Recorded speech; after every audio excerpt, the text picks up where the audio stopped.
Hello, I'm a bit bored, just chilling. I have college tomorrow. Tomorrow's Thursday.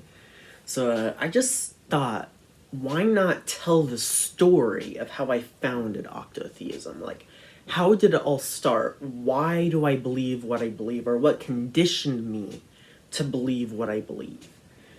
So I'd say I founded Octotheism this summer, July 2023, between my junior and senior year of high school. That was the summer of 2023. And junior year of high school, I was raised in a Baptist Christian Protestant home. So I agree with 90% of what they say. When it comes to octotheism, I just throw in the concepts of properties, property values, and well, octo means eight, octotheism, belief in God, eight spirits of God, and there's also eight spirits of the devil. I uh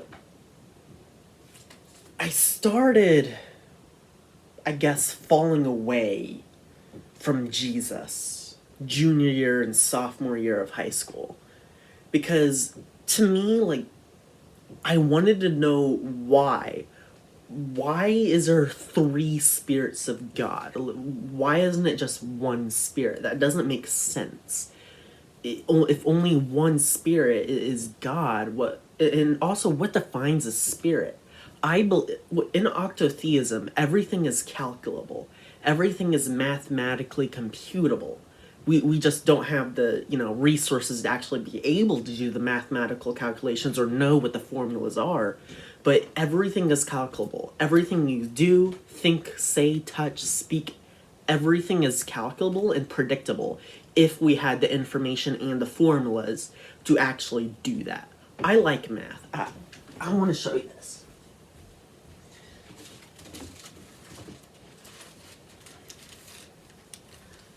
I used to do math in my free time. This is all the math I've done, probably from 8th grade until junior year of high school. This is all the math I've done in my free time. I like math, and I believe that everything is calculable. That is such a core belief in octotheism. It is the center of everything.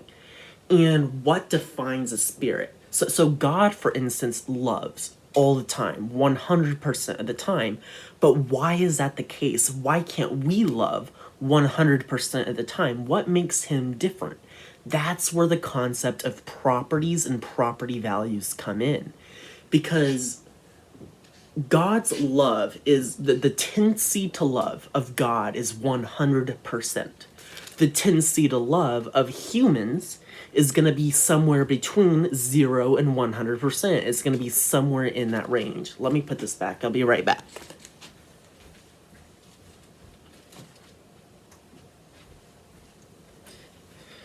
So I'd say junior year of high school and sophomore year of high school is probably in there. I didn't have the idea of properties yet. Like, the tendency to love is a property, and the 100%, that's a property value. I had the idea of maybe properties, or I wasn't quite there, but I was thinking, I was theorizing some things. Hey, maybe in my core beliefs, maybe there's got to be some kind of mathematical base. And another important thing I want to talk about is Occam's razor. If you don't know what that is, Occam's razor states that the simplest solution is often the correct solution. Notice it says often, it doesn't say all the time, but it says often. The simplest solution is often the best solution. And it's such a good tool solver, like a puzzle solver. You can use it in so many ways. So let's say you have a problem and you have two solutions. You have a complicated solution and you have the simplest possible solution you could come up with. Let's say the complicated solution and the simple solution are both incorrect. Now what do you do?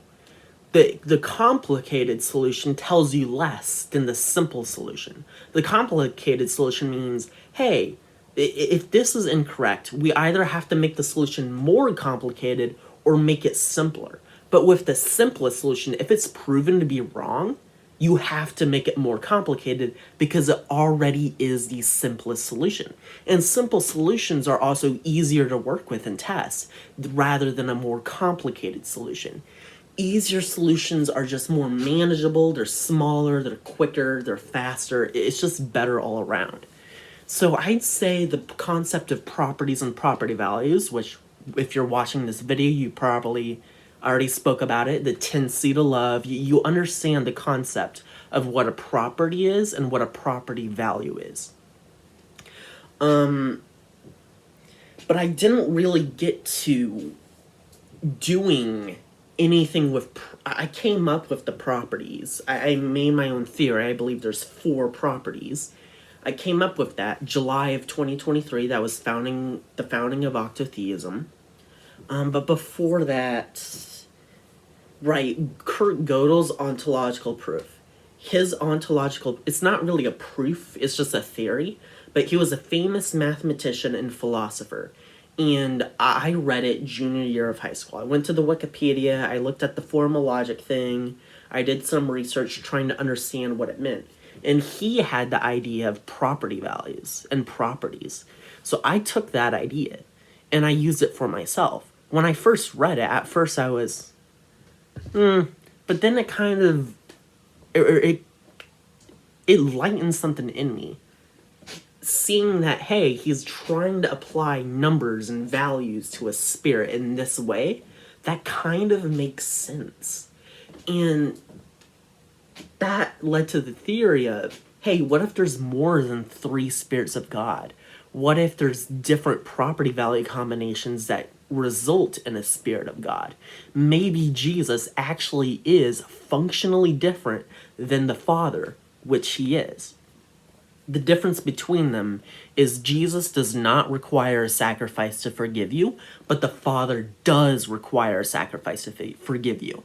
And that property is the inverse of the tendency to have forgiveness. So that's one of the properties.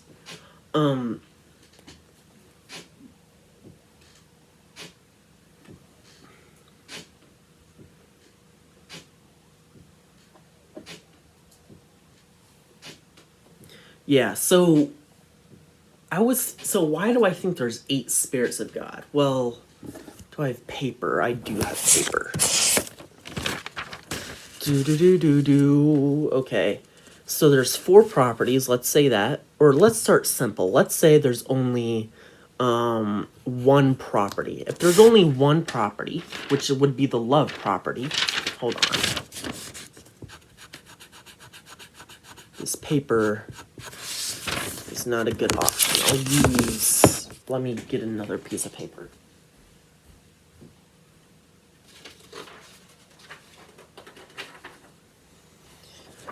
Yeah, so why I think there's 8, if there's 4 properties, it yields 8, because, let me do the equation, where it's going to be n to the, or the, do the n minus 1.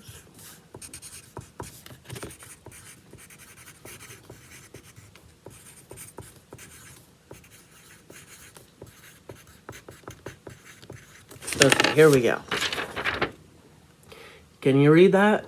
So 2 to the n minus 1, where n is the number of properties. So if there's 4 properties, if you plug the 4 into the n, minus 1, that's 2 to the 3rd, which yields 8. Now, why is that the case? It deals with how do you define a spirit of God. I define a spirit of God as a being who loves and is perfectly consistent. Now, in order to be perfectly consistent, your property values have to be only 0% and 100%. If you have something like a 99.9%, that is close, but that is not perfectly consistent. You're inconsistent in some way. So the only way to, the only spirits that have perfect consistency, all of their property values are 0 and 100%. And let's say there's only 1 property. How many spirits are perfectly consistent? It would be 2. because there's only two possible values on that one property, 0% and 100%, that yields perfect consistency. Now, the other definition for this, for being a spirit of God, is a spirit that loves. If love is a property, and your tendency to love is 0%, you are not a spirit of God because you do not love. The loveless counterparts to the spirits of God are spirits of the devil. There's 8 of those too. So the spirit of the devil is a perfectly consistent spirit that does not love. A spirit of God is a perfectly consistent spirit that does love. So if we have, let's say, 2 properties, one is the love property, so we know that's 100%.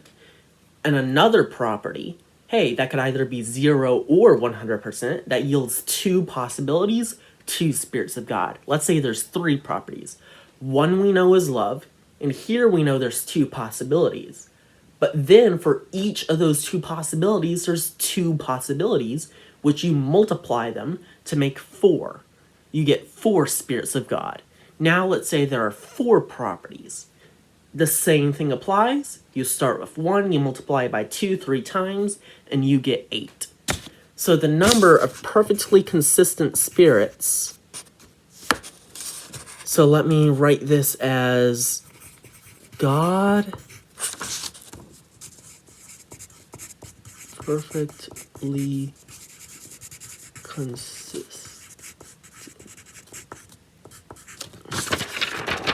So we have those for this, that's the number of spirits of God there are, and that's the number of perfectly consistent spirits there are.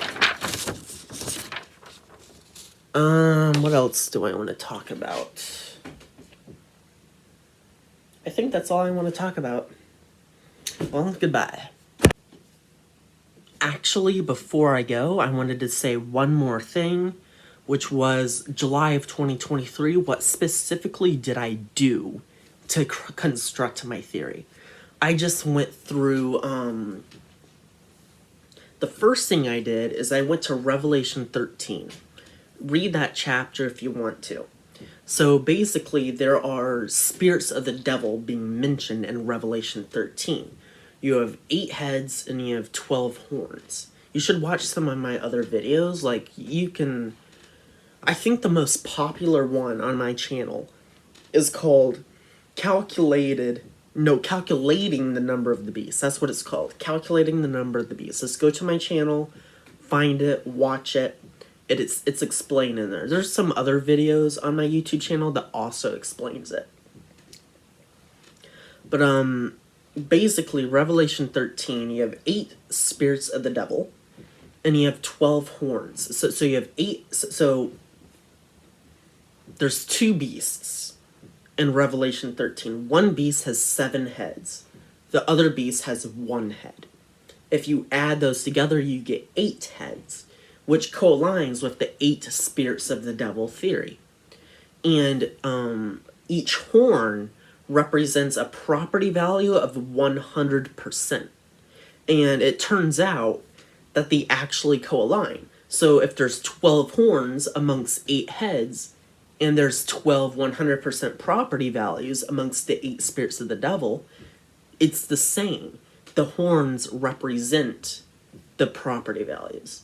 And there's a whole bunch of other stuff that I found, like Ezekiel 9. Ezekiel 9 is cool. That is a good theory on there being 8 spirits of God that being mentioned in Ezekiel 9. So you have 6 men, then you have another one who is in linen, and then you have God, the Father, giving commands.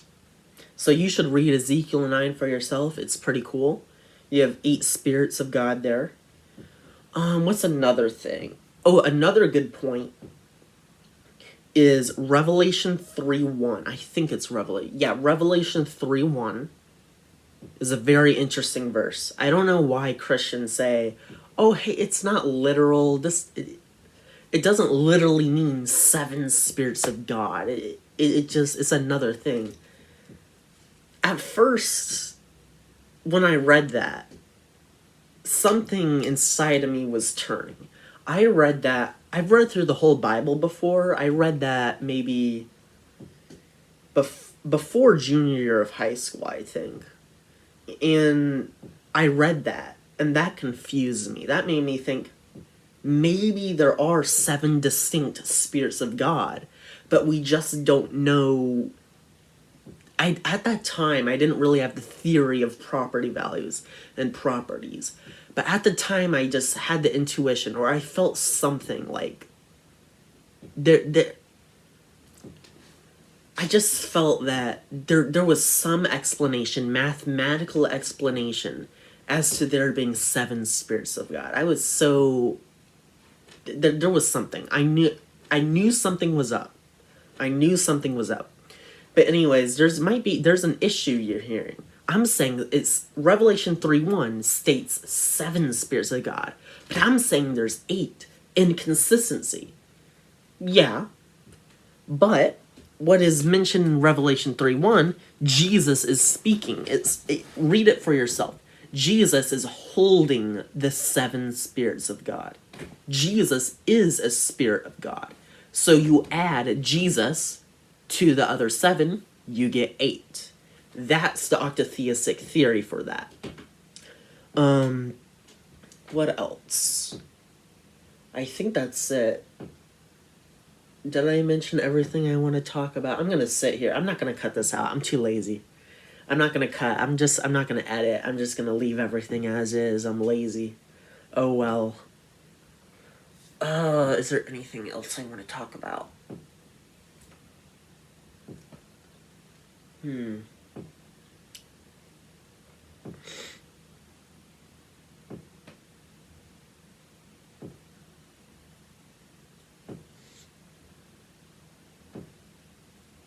Why not talk about the rules for property values? So, a duplicate of a spirit cannot exist. So you can't have 2 spirits with the exact same property values. It can't exist. They are. You can only have 1. What's another rule? Right, you can't have a value smaller than a tick. And what is a tick, you may ask? It's the minimum increment that a property value could be measured with. What's a good way to explain this? Have you ever heard of the Planck length and Planck time? A Planck length, you can't have half a Planck length.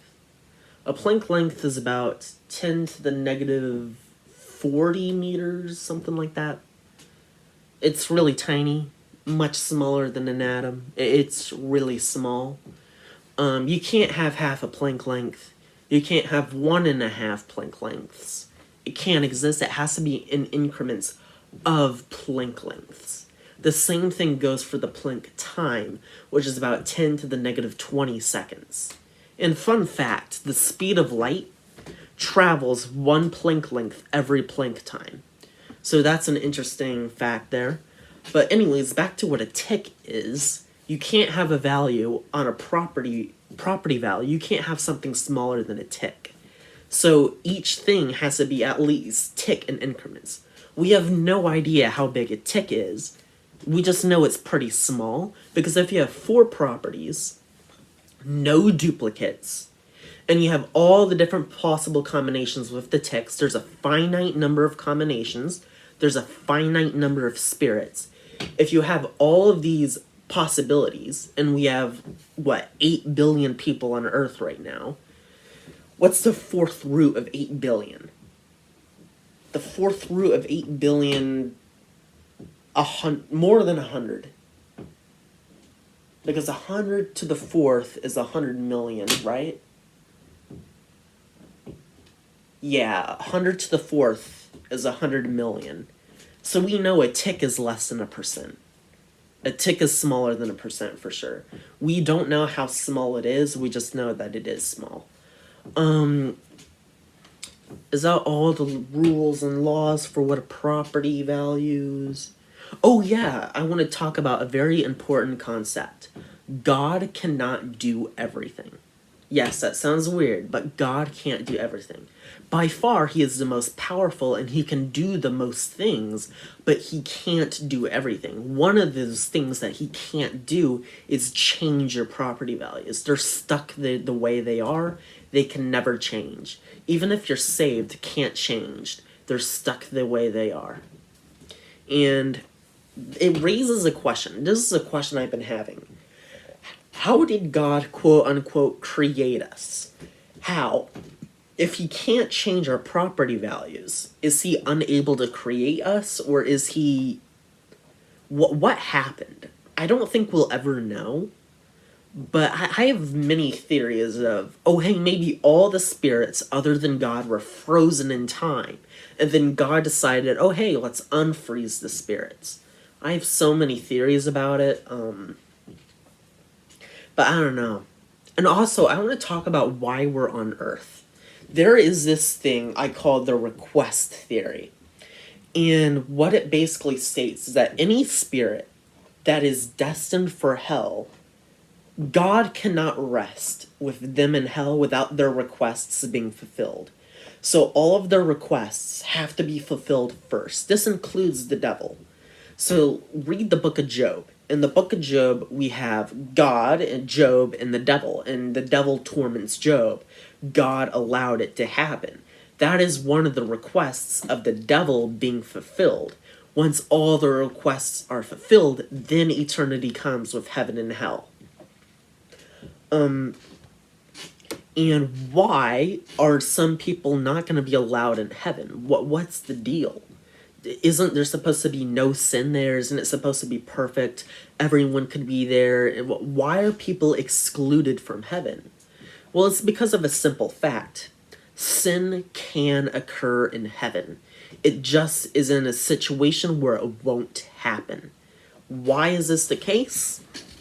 Well, it's your property values. That is the root cause of this.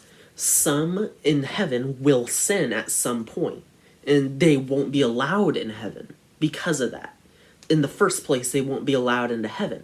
So only a certain number of people are going to get into heaven, and while the rest are going to go to hell.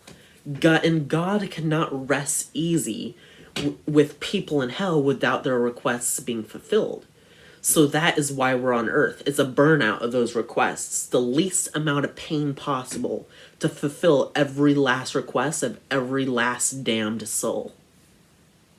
Yep, that's the theory, the request theory. And no matter what God does, he can't prevent those people from sinning. So he just punishes them. If you go up and you apologize, and you say, hey, I'm sorry, I won't do this again, you better not do it again. Because if you go up to God and you're going to sin again in the future and you apologize, that's going to seem... what's the word? Not illegitimate, but what's the word for it? It's gonna seem...